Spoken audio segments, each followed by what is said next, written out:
السلام علیکم دوستوں، سب سے پہلے آپ اس ویڈیو کو دیکھیں تو چلیے اس ویڈیو کو اسٹارٹ کرتے ہیں۔ بدھا جس کو گوتم بدھ کہتے ہیں، اس دین کا بانی، اس دین کا فاؤنڈر، اس دین کا موجد گوتم بدھ، اس کی تعلیمات، اس کی کتابیں آج بھی موجود ہیں۔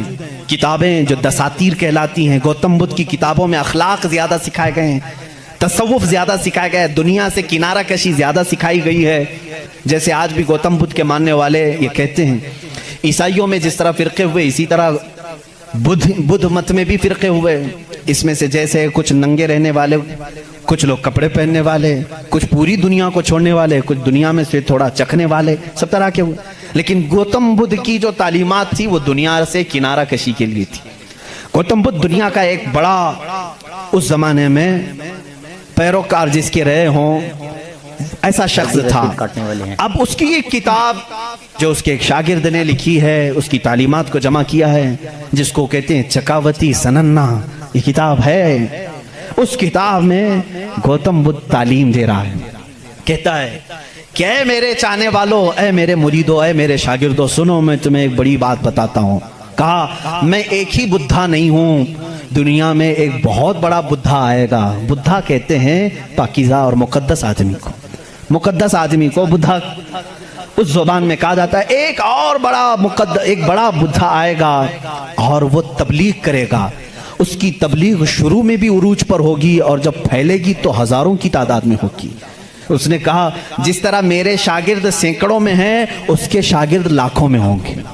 بدھا نے کہا گوتم بدھ عیسیٰ علیہ السلام سے بھی 700 سال پہلے کا ہے۔ 700 سال پہلے عیسیٰ علیہ السلام سے، میں تو عیسیٰ علیہ السلام کا ذکر کر چکا بھی۔ گوتم بدھ کی تعلیمات میں یہ ہے، کتاب آج بھی ہے چکاوتی سننا جس کا میں ذکر کر رہا ہوں، جس میں ایک لفظ اس نے کہا کہ ایک شخص آئے گا جو لوگوں کے دلوں کو بدل دے گا، لوگوں کو برے اخلاق سے نکالے گا، وہ شراب کو منع کرے گا اور وہ لوگوں کی جانوں کو بچائے گا، وہ عورتوں کی عزت کرے گا اور وہ نہایت ہی حسین و جمیل ہوگا۔ یہ سب الفاظ موجود ہیں۔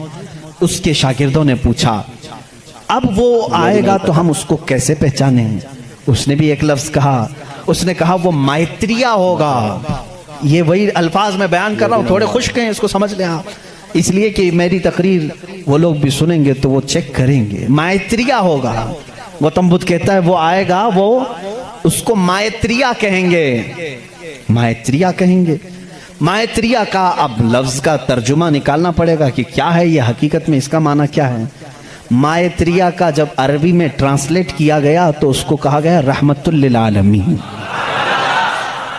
اس نے کہا اس کو کہا جائے گا مائتریہ۔ مائتری کا مطلب ہوا سارے جہانوں کے لیے جو رحمت ہوگا۔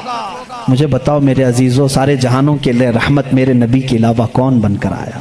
قرآن کہتا وما ارسلناک الا رحمت للعالمین، اے محبوب ہم نے آپ کو سارے جہانوں کے لیے رحمت بنا کر کے بھیجا ہے۔ گوتم بدھ نے پھر جو نشانیاں بتائی ہیں وہ حیرت کی ہیں، حیرت کی ہیں۔ اس کا ایک خادم تھا انندا نام سے، اس خادم کو لے کر کے وہ ہمیشہ چلتا تھا اور اس کی وہ بڑی حفاظت کرتا تھا انندا۔ اور سری لنکا کی زمین پر یا کسی اور علاقے میں اس نے انندا نے پوچھا کہ تم جس مائتریہ کا ذکر کرتے ہو کہ ایک بڑا بدھا آئے گا، اس کی کچھ نشانیاں بھی تو بتاؤ۔ تو اس نے کہا گوتم بدھ نے کہ مجھے جہاں تک معلوم ہوتا ہے جس طرح تو میرا انندا ہے، اسی طرح وہ مائتریہ کا بھی ایک خادم ہوگا جو اسے کندھوں پر بٹھا کر کے ایک غار تک لے جائے گا۔ اور دوسرے کچھ الفاظ میں اس کی تشریح بعض لوگوں نے کہا وہ حضرت انس رضی اللہ تعالیٰ عنہ جو حضور صلی اللہ علیہ وسلم کے خادم تھے، ہمیشہ حضور کے ساتھ رہتے تھے، ہر جنگ میں حضور کے ساتھ تھے، ڈیفنس کے لیے رہتے تھے حضرت انس رضی اللہ تعالیٰ عنہ۔ بہرحال اس نے پھر پوچھا انندا نے گوتم بدھ سے کہ بدھا اس کی اور کچھ نشانیاں بتاؤ کہ جب وہ آئے گا تو کیسا ہوگا؟